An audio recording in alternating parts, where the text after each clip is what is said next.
ವಿರಾಮದ ಬಳಿಕ ಜಾತಕ ಫಲ ಕಾರ್ಯಕ್ರಮಕ್ಕೆ ಮತ್ತೊಮ್ಮೆ ಸ್ವಾಗತ. ಈಗ ಕೊನೆಯ 6 ರಾಶಿಯ ಫಲಾಫಲ ಇವತ್ತೇನು ಅನ್ನೋದನ್ನ ತಿಳ್ಕೊಳ್ಳೋಣ. ಶಾಸ್ತ್ರಿಗಳೇ, ಕೊನೆಯ 6 ರಾಶಿಯ ಬಗ್ಗೆ ತಿಳಿಸ್ಕೊಡೋದಾದ್ರೆ. ತುಲಾ ರಾಶಿಯವರಿಗೆ ಆರೋಗ್ಯ ಬಲ ಚೆನ್ನಾಗಿದೆ.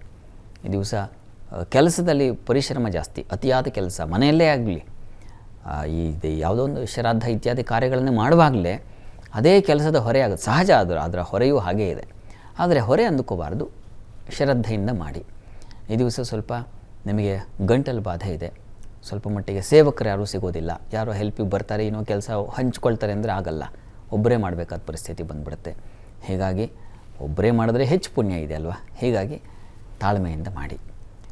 ಈ ದಿವಸ ನೀವು ಮುಖ್ಯವಾಗಿ ಆಂಜನೇಯನ ಸ್ಮರಣೆ ಮಾಡ್ಕೊಳ್ಳಿ, ಒಂದು ಬಲ ಬರುತ್ತೆ. ಇನ್ನು ವೃಶ್ಚಿಕ ರಾಶಿಯವರಿಗೆ ದಿವಸ ಅನುಕೂಲ ಹೆಚ್ಚಾಗಿದೆ. ಹಿರಿಯರ ಸಹಕಾರ, ಒಳ್ಳೆಯ ಮಾರ್ಗದರ್ಶನ, ಏನೋ ಕೆಲಸ ಮಾಡಬೇಕು, ಈ ಥರದ್ದು ಪಿತೃಕಾರ್ಯ ಮತ್ತೊಂದು ಅಂತ ಅಂದಾಗ ಉತ್ತಮರ ಮಾರ್ಗದರ್ಶನ, ಹಿರಿಯರ ಬುದ್ಧಿವಂತರ ಮಾರ್ಗದರ್ಶನ ಸಿಗುತ್ತೆ.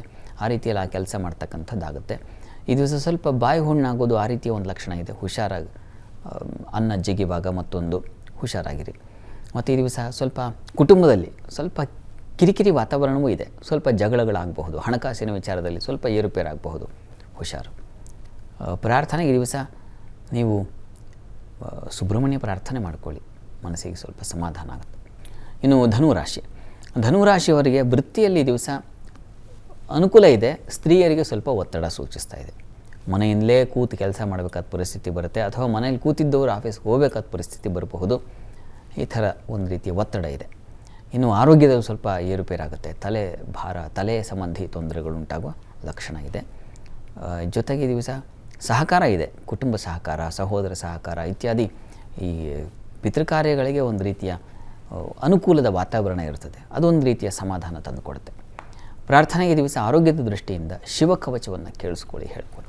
ಇನ್ನು ಮಕರ ರಾಶಿಯವರಿಗೆ ದಿವಸ ಕೆಲಸದಲ್ಲಿ ಹೆಚ್ಚಿನ ಅನುಕೂಲ ಇದೆ. ಮನೆ ಕೆಲಸವೇ ಆಗಬಹುದು, ಹೊರಗಿನ ಕೆಲಸವೂ ಆಗಬಹುದು. ಒಂದು ಸಮಾಧಾನ ಸಿಗುತ್ತೆ, ಹೆಚ್ಚಿನ ಸಹಕಾರ ಸಿಗುತ್ತೆ. ಮುಖ್ಯವಾಗಿ ಇನ್ನು ವ್ಯಯ ಇದೆ, ಅಧಿಕ ವ್ಯಯ ಸೂಚಿಸ್ತಾ ಇದೆ. ಮತ್ತು ಈ ದಿವಸ ಸಂಗಾತಿಯ ಸಹಕಾರ ತಕ್ಕ ಮಟ್ಟಿಗೆ ಸಿಗುತ್ತೆ. ಏನೋ ಒಂದು ಗುಣಕ್ಕೊಂಡಾದರೂ ಏನೋ ಒಂದು ಹೆಲ್ಪ್ ಮಾಡ್ತಾರೆ, ಯೋಚನೆ ಮಾಡಬೇಡಿ. ಪಿತೃಕಾರ್ಯಗಳನ್ನು ಮಾಡಲಿಕ್ಕೆ ಅವಕಾಶಗಳಿದ್ದಾವೆ, ಹಿರಿಯರ ಮಾರ್ಗದರ್ಶನವೂ ಸಿಗುತ್ತೆ. ತಂದೆ ಮಕ್ಕಳಲ್ಲಿ ಇರತಕ್ಕಂಥ ಆ ಒಂದು ಸಾಮರಸ್ಯ ಅದು ವೃದ್ಧಿಯಾಗುತ್ತೆ, ಚೆನ್ನಾಗಿದೆ, ಯೋಚನೆ ಬೇಡ. ಪ್ರಾರ್ಥನೆಗೆ ದಿವಸ ನೀವು ಕೂಡ ಪಿತೃದೇವತೆಗಳ ಸ್ಮರಣೆ ಮಾಡಿಕೊಳ್ಳಿ, ಅನುಕೂಲ ಆಗುತ್ತೆ. ಇನ್ನು ಕುಂಭರಾಶಿಯವರಿಗೆ ದಿವಸ ಲಾಭದಾಯಕ ದಿನ. ಯಾವುದೋ ಒಂದು ಬಗೆಯಲ್ಲಿ ಲಾಭ, ಅದೊಂದು ರೀತಿಯ ಅನುಕೂಲ ಉಂಟಾಗೋ ಸಾಧ್ಯತೆ ಇದೆ. ವೃತ್ತಿಯಲ್ಲಿ ತಕ್ಕ ಮಟ್ಟಿಗಿನ ಫಲ ಇದೆ, ಸಮಾಧಾನಕರ ಫಲ ಅಂತೀವಲ್ಲ ಆ ರೀತಿಯಲ್ಲಿದೆ. ಆದರೆ ಸ್ತ್ರೀಯರಿಗೆ ಮಾನಸಿಕ ಪೆಟ್ಟು ಬೀಳುತ್ತೆ, ಮಾನಸಿಕವಾಗಿ ಹೊರೆ ಜಾಸ್ತಿ ಆಗುತ್ತೆ, ಆಲೋಚನೆ, ಚಿಂತೆ ಇವೆಲ್ಲ ಇದ್ದಾವೆ. ಜೊತೆಗೆ ದಿವಸ ನಷ್ಟ, ತುಂಬ ಆಪ್ತರ ಜೊತೆಗೆ ಒಂದು ಮನಸ್ತಾಪಗಳು ಏರ್ಪಾಡಾಗೋದು, ವಸ್ತು ಕಳ್ಕೊಳ್ತಕ್ಕಂಥದ್ದು, ಈ ರೀತಿಯ ಒಂದು ಲಕ್ಷಣ ಕೂಡ ಇದೆ. ದುಃಖದ ವಾತಾವರಣ ಇದೆ. ಹೀಗಾಗಿ ದುಃಖ ನಿವಾರಣೆಗೆ ಈಶ್ವರನ ಸನ್ನಿಧಾನದಲ್ಲಿ ಒಂದು ಪ್ರಾರ್ಥನೆ ಸಲ್ಲಿಸಿ, ನೀವು ಕೂಡ ಪಿತೃಸ್ಮರಣೆಯನ್ನು ಮಾಡಿಕೊಳ್ಳಿ. ಇನ್ನು ಮೀನರಾಶಿಯವರಿಗೆ ದಿವಸ ನಿಮಗೆ ಕೆಲಸದಲ್ಲಿ ಕಿರಿಕಿರಿ ಇದೆ, ತೊಡಕುಗಳು, ವಿಘ್ನಗಳು ಇದ್ದಾವೆ.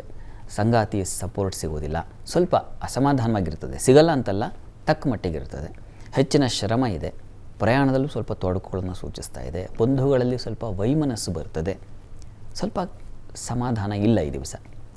ಎಲ್ಲ ರಾಶಿಯವ್ರಿಗೂ ನೋಡಿಕೊಂಡು ಸ್ವಲ್ಪ ವೀಕಾಗೇ ಇದೆ ಈ ದಿವಸ. ಹೀಗಾಗಿ ಸರ್ವರು ಪಿತೃದೇವತೆಗಳ ಸ್ಮರಣೆ ಮಾಡಿಕೊಳ್ಳಿ, ಈಶ್ವರನ ಆರಾಧನೆಯನ್ನು ಮಾಡಿ.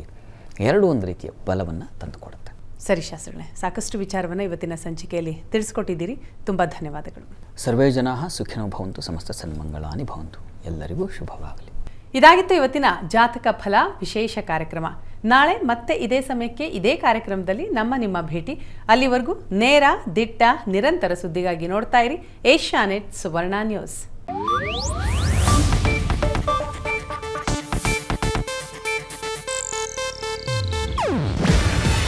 ಇದು ಏಷ್ಯಾನೆಟ್ ನ್ಯೂಸ್ ನೆಟ್ವರ್ಕ್ ಪ್ರಸ್ತುತಿ. ನೀವು ನೋಡ್ತಿದ್ದೀರಾ ಏಷ್ಯಾನೆಟ್ ಸುವರ್ಣ ನ್ಯೂಸ್.